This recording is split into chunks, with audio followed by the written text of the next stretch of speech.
discovering my passion, being afraid, very, very afraid for a long time about my passion, and then blowing past everything to make my passion happen. Well, growing up, I was a stew chicken, macaroni pie, red beans kind of girl. Went across to university in Canada, and that is when I discovered food. I became a foodie at that point in time. One day it was sushi, next day it was Chinese, the next day it was Italian, the next day it was Mexican. The love of food was born. When I graduated from university, came back to Trinidad, and my mother and my father said to me, okay, right, enough. It's time to get a job. What are you going to do?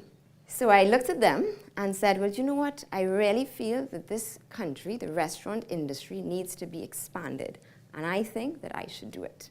And they looked at me and started to laugh. I said, go find a job. 9, 10 years later, it was still inside of me.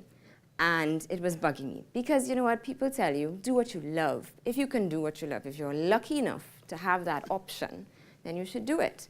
So then why couldn't I do it? The last, I would say, 5 months that I worked in advertising, I was crying literally every day. And my fiancé at the time, he said, stop crying, stop crying. I'm not a crier, stop crying. I'm like, I just don't know what to do, I don't know what to do. And he basically said, well, what's the problem? He said, I want to do what I love. So he's like, okay, so then resign and just do it. First person to really tell me that, because everybody else was always very negative about it. So the next day I walked into Ken's office and I resigned. For enough at the time, I was actually about to get married, so I took a couple months off to decide how I'm going to do it while I plan my marriage. We go off to honeymoon in St. Martin. Sitting in St. Martin in a French little bakery, having a baguette, I'm smelling the bread, I'm eating a croissant, and it just dawns on me. I need to do this. This is really what I want. I want to open the cafe that I said 10 years ago I'm going to do. Jump on a plane, get back to Trinidad, reality set in. How on earth am I going to do this? How is this really going to happen? So then fear creeped in. Fear creeped in. It was fortuitous at the same time, a friend of mine, Khalid Mohammed, some of you all may know him, he called me to do some marketing work for him at show.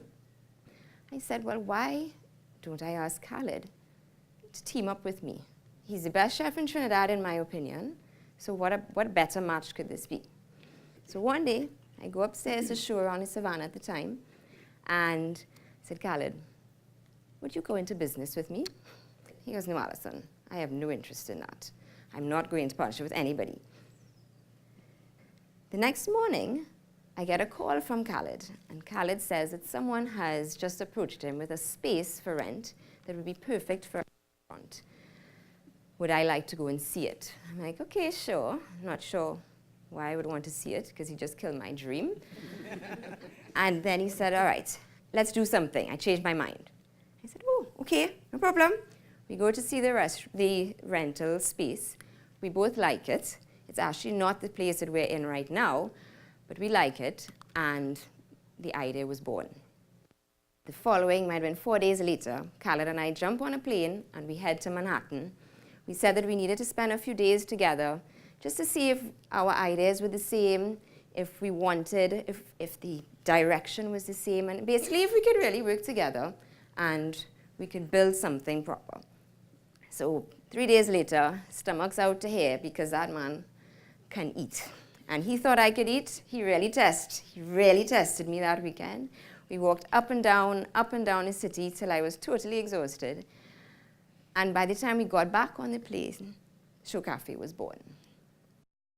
A restaurant is a very expensive venture at first, because you have to buy equipment, you have to build out, you have to pay staff way before you actually open, because if you want it to last, you have to train them. And we all know that training staff in this country is a bit of a challenge. So fear creeped right back in. But we pushed forward. Then we get another call that there was a space that had opened up in One Woodbrook Place. We go to see it, sorry, before that, all the plans had already been done. We were ready to sort it out.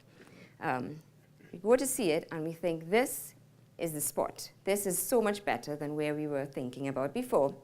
But what that meant is that it's changed from our little daytime cafe that we had planned to a full-fledged bar and restaurant. So what happens? Fare creeps right back in. Then One Woodbrook Place has a delay in construction and our space would not be ready until we did not know.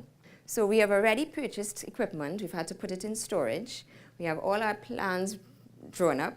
We actually had the chef, we had to put him on retainer because we had already taken him from wherever he was working before. He was training by Khalid. We had to pay him for a while because we didn't want to lose him. And here we go again down that road of being afraid.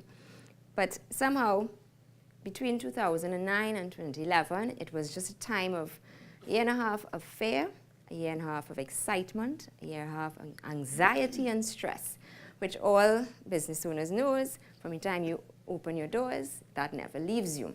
2011, Show Cafe was born. What has happened? We've grown from strength to strength. We have grown our team. I now have a staff of 40 people. So we grew from 16 people to 40 in 4 years. We expanded the restaurant, the size of the restaurant. We've recently started a catering division of the company. And I would say week after week, we have many, many repeat customers. And I think that is the most important testament to the quality of your product. Had I let fear paralyze me, I would not be here telling my story. Fear is something that it holds you. Fear motivates inaction. And what you really should never do in life is make decisions based on fear. You need to make decisions based on your courage. That's the only way that you will ever move forward. So my advice to you, I would say, is take the risk. If you know what your dream is, if you have an idea, what you need to do is find out how to make it happen. Figure it out. Don't listen to anything anyone has to say that's negative, because all that will do is paralyze you. Listen to your inner voice.